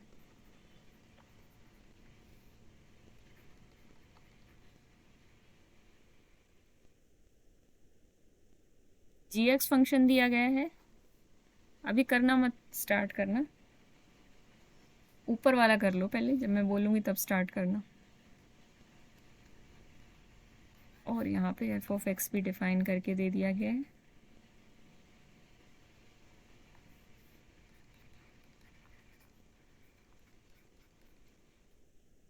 हो गया ये वाला?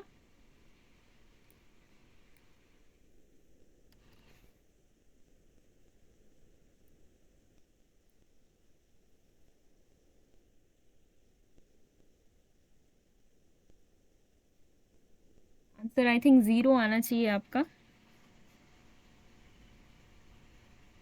इस क्वेश्चन का।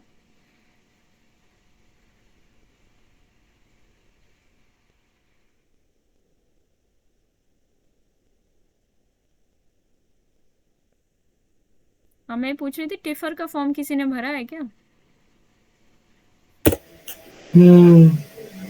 बड़ा है। अच्छा चलो, कल आएंगे एडमिट कार्ड।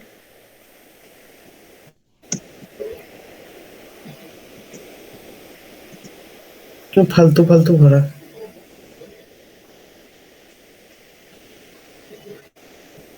मतलब क्लास के बीच में ये सब काम हो रहा है ग्रुप में। मेरा दिमाग कभी भी ग्रुप नहीं भरा है, इसको सॉल्व करना है। इतना दिमाग मत घुसा लो ग्रुप में, ये ग्रुप नंबर ही ले जाए आपके। और चीज़ों में भी लगाना पड़ेगा ना, अभी जो क्लास में चल रहा है उस पर दिमाग लगाओ। मैं भी तुम्हारी मैडम, मुझे भी पता है, मैं भी चेक कर लेती हूँ फ़ोन बीच बीच में, बच्चे कब क्या कर रहा होता है। 0 ही आएगा। 0 ही आएगा, जिसका नहीं आ रहा वो इसको घर पे ट्राई करे। ठीक है, अब नेक्स्ट क्वेश्चन पे आए क्या? तैयार हो जाओ, डराओ मत मैम, 60 सीधा सेकेंड्स। सीधा बोल दो, सीधा सीधा कर देंगे, डराओ मत। टाइम आर फाइव आर बोल के डरा रहे हो आप। ये लो, 3 2 1 स्टार्ट। थ्री। मैम 3x की पावर 4 है ना? हाँ, पावर 4 है। मैंने कहा हो भी गया। अच्छा,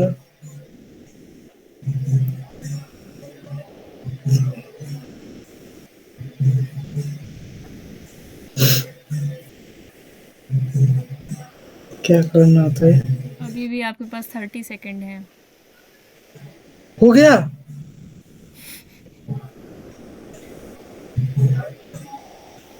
मैम इतना मत करो, वो थ्री नहीं हो रहा।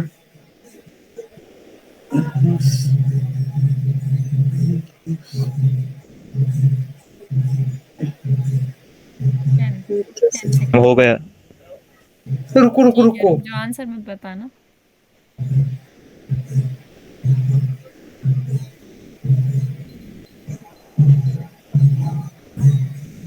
हो गया, लेकिन कर लो अभी, मैं एक्स्ट्रा सेकेंड्स काउंट कर रही हूँ। वन पुट करना है ना। और ए हो गया हो गया।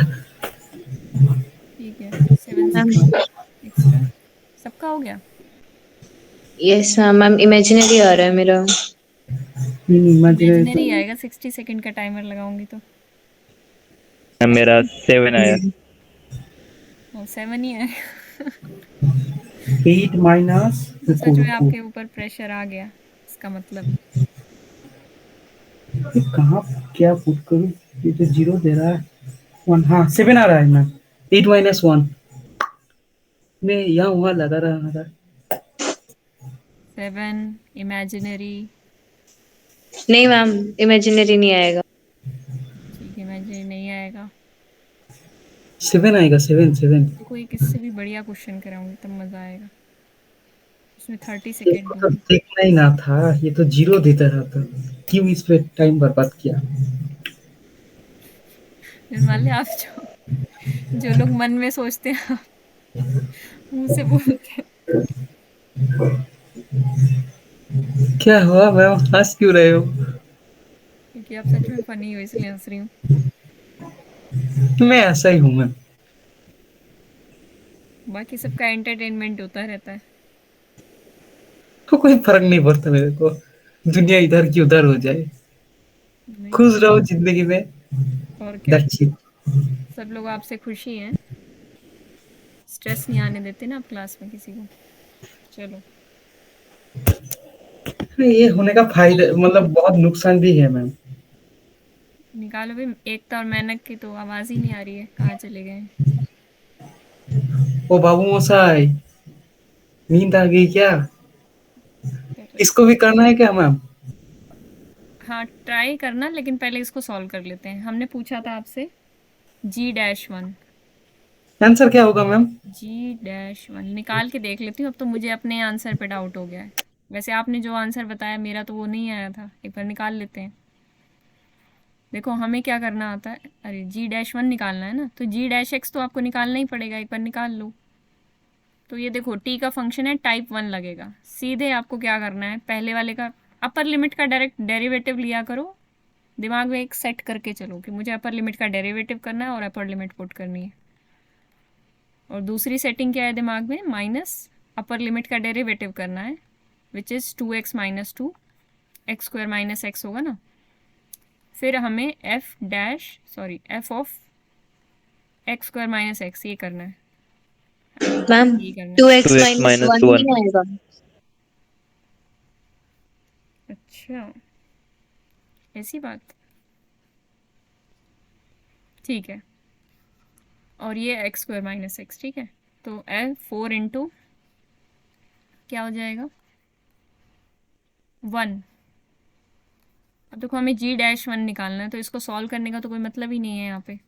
डायरेक्ट x की जगह 1 पुट करो, इसीलिए आसान क्वेश्चन था और छोटा क्वेश्चन था। 4 into F of -1 minus 2 minus 1, 2 minus 1 ना, हाँ 2 माइनस 1 1 और एफ ऑफ 0। तो ज़रा देखो ये क्या आ रहा है। 4 इंटू एफ ऑफ -1 पे क्या दे रहा है ये value, 3 into 1 plus 3 into 1 3 plus 1 4, square root of 4 is 2, तो ये आ जाएगा 2 माइनस एफ ऑफ 0 क्या है, एफ ऑफ 0 है 1, ठीक है, तो ये आ जाएगा 7 आंसर। ठीक है आप लोगों का, वेरी गुड, बहुत अच्छे बच्चे हैं। मैं यही गलती कर रही थी लगता है पहले भी।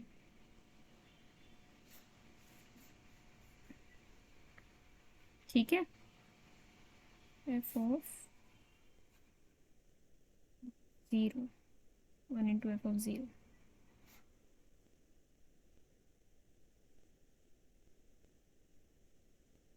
ठीक है, तो सच में आसान क्वेश्चन था ना, कुछ नहीं था इसके अंदर। क्लियर है सबको? Yes ma'am. ये लोग कहाँ गए बाकी? तो नेटवर्क ही चला यस मैम। ठीक है, कोशिश करा करो ऐसे क्वेश्चन जल्दी करने की, हर एक क्वेश्चन जल्दी करने की कोशिश करो, लेकिन एक्यूरेसी मेंटेन करके। उस जल्दी का कोई फ़ायदा नहीं है कि क्वेश्चन ही गलत कर दो आप, लेकिन हाँ प्रैक्टिस के साथ सब कुछ करो। असाइनमेंट्स दी जाएंगे, उसमें प्रैक्टिस करना आपने बैठ के। और मैं हमेशा कहती हूँ असाइनमेंट को टेस्ट की तरह प्रैक्टिस किया करो। पहले पूरा 30 क्वेश्चन है तो उसको 90 मिनट्स में अटेम्प्ट किया जल्दी जल्दी, उसको फिर वापस आके उसको रिव्यू किया अच्छे से, फिर डिटेल्ड रिव्यू करा करो। तो इससे आपको हमेशा टेस्ट देने की ज़रूरत नहीं पड़ेगी प्रैक्टिस करने के लिए। हमेशा आपका दिमाग उस टेस्ट मोड में रहना चाहिए, क्योंकि अल्टीमेटली आपको टेस्ट ही तो देना है एग्जाम का। ठीक है, ये क्वेश्चन था, ये क्वेश्चन कहीं शिफ्ट हो सकता है तो हम इसको कर लेते हैं।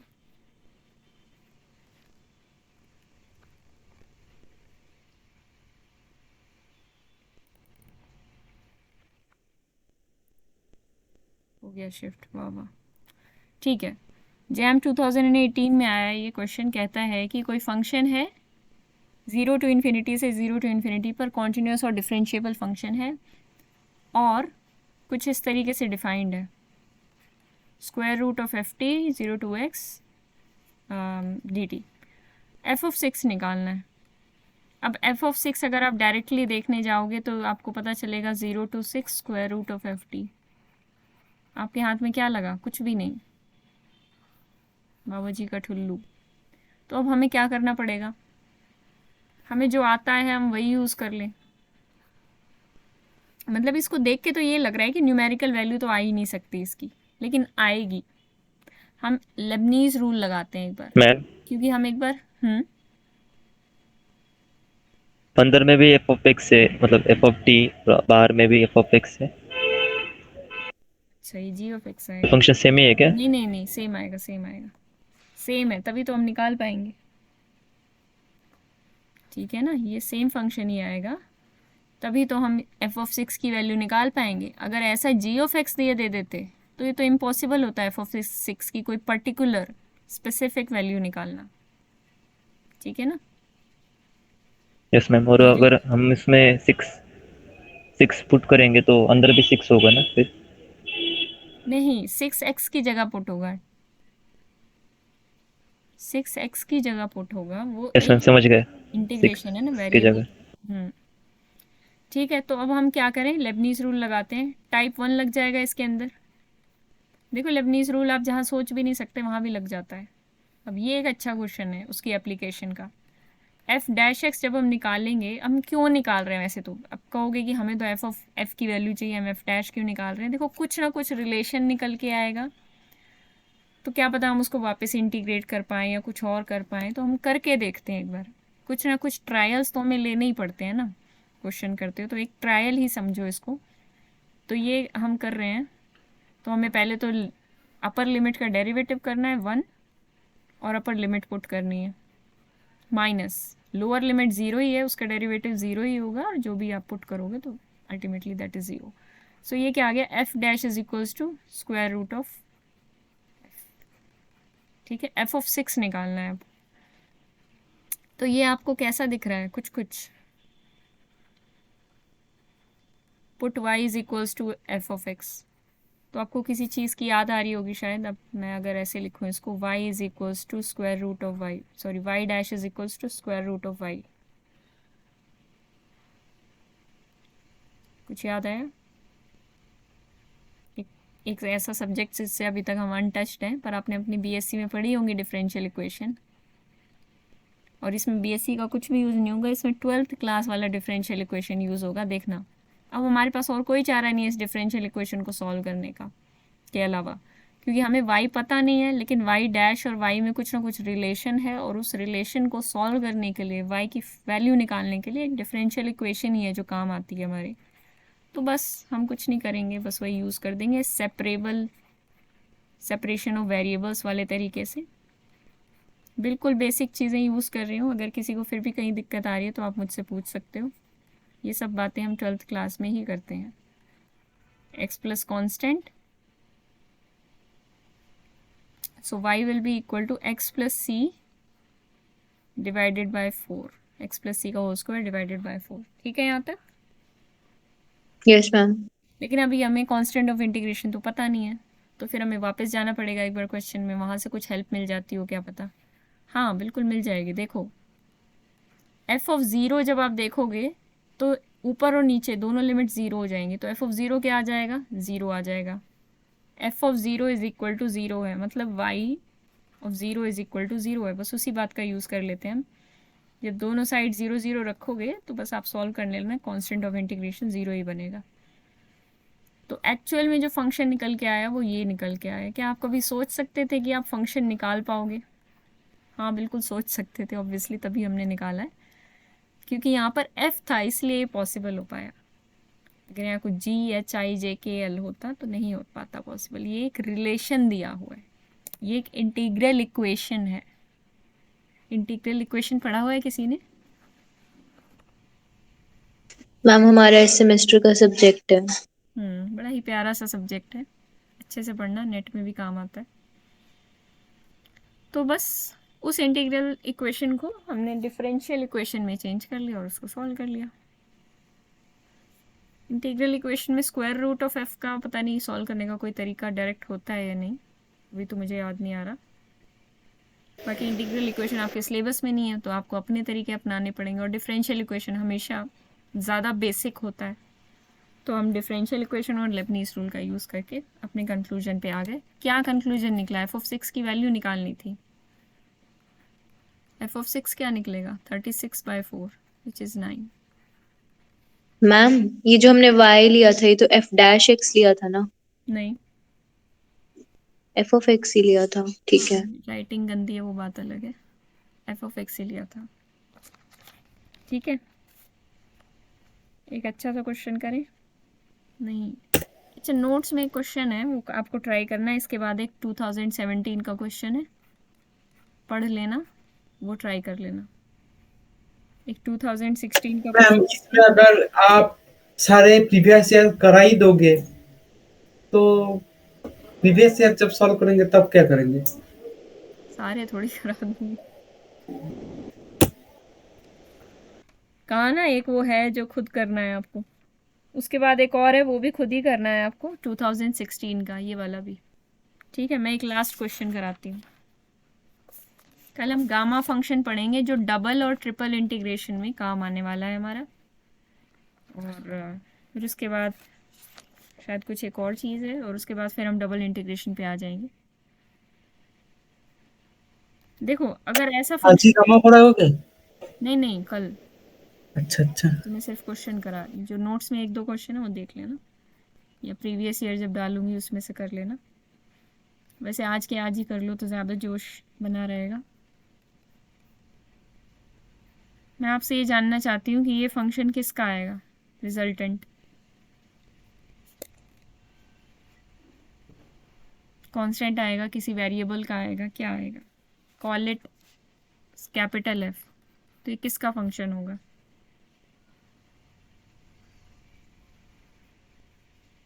मैम t का। टी का?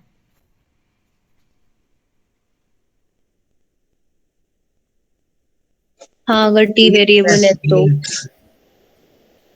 टी वेरिएबल तो ही है, ठीक है, टी का फंक्शन आएगा ये, एफ ऑफ टी।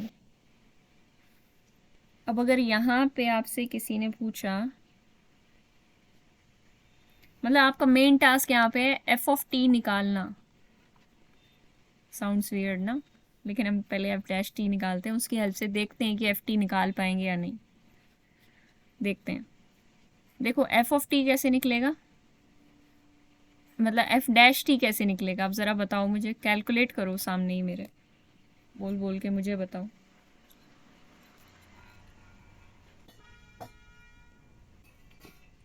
हम x की जगह 1 पुट कर देंगे, डिनोमिनेटर में log 1 0 हो जाएगा, तो इन्फिनिटी फॉर्म मतलब इन्फिनिटी आ जाएगा शायद। तो पार्शियल डेरिवेटिव तो करना पड़ेगा मैम।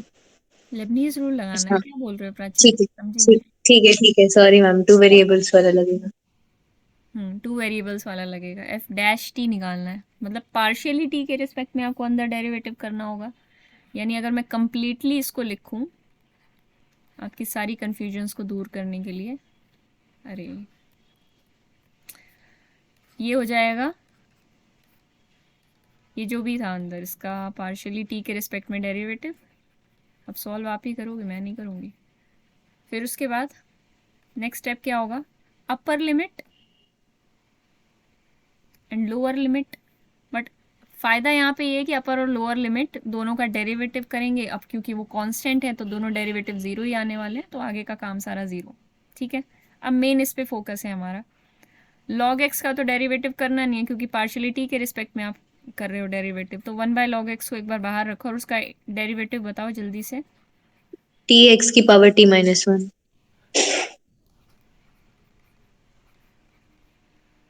पक्का? Yes ma'am. Raise to t log x। Yes, x raise to t log हाँ x। मैम, मैं भी एक टाइम के लिए मान गया था। यही गलती करोगे आप एग्जाम में, ध्यान दो इन सब चीज़ों पे, ठीक है। दो वेरिएबल्स हो तो खासकर ध्यान रखो इन चीज़ों का।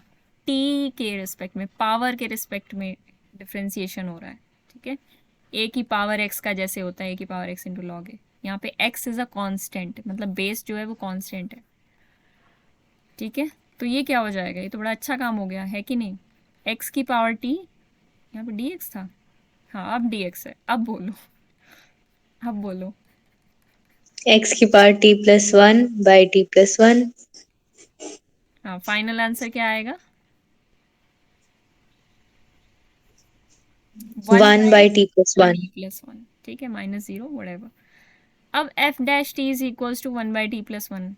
अब एफ ऑफ टी पूछ लिया जाए, अब आप कहोगे कि हाँ बिल्कुल निकल सकता है, बिल्कुल सामने ही दिख रहा है कि आप इंटीग्रेट कर सकते हो, इट्स अ सिंगल वेरिएबल हाँ फंक्शन। मैम, और लॉग हो जाएगा, log log mod t plus 1 complete बोला करो, लॉग मॉड t+1, अभी भी कंप्लीट नहीं है ये line, plus c। Plus constant, ये सब चीज़ें याद रखनी है। अब फिर से हमें कांस्टेंट ऑफ इंटीग्रेशन है, लेकिन कोई बात नहीं, इस कांस्टेंट को भी हम देख लेंगे क्या है। यहाँ पे हमें एफ ऑफ टी पता था, एफ ऑफ ज़ीरो निकाल के देखो क्या हो रहा है। 0। ज़ीरो इज ज़ीरो, ठीक है। टी की जगह ज़ीरो पुट करेंगे, ये आ जाएगा 1, 1 माइनस 1 ज़ीरो, और ज़ीरो के डिवाइड में कुछ भी हो it is zero, so c will become zero. So ये आपका आंसर हो गया। तो आपने तरह तरह के क्वेश्चन आज देखे जिसमें लेबनीज़ रूल अप्लाई करके, सिंप्लीफिकेशन करके इवन फंक्शन भी निकाला जा सकता है। हमने ये वाला देखा एग्जाम्पल, और इससे प्रीवियस वाला देखा था हमने फंक्शंस निकाले, which was really good thing, ठीक है। तो एक दो क्वेश्चंस हैं नोट्स में, वो देख लेना, अभी मैं थोड़ी देर में नोट्स अपलोड कर दूंगी, ग्रुप थ्योरी के भी कर दूंगी। तो आज के लिए इतना ही, कल मिलते हैं गामा फंक्शन के साथ। Bye ma'am. Bye bye, okay ma'am, शुभ बाय। रात्रि। Good night ma'am. अच्छा था बहुत ही था। काफ़ी अच्छा था। ठीक है मैम, गुड।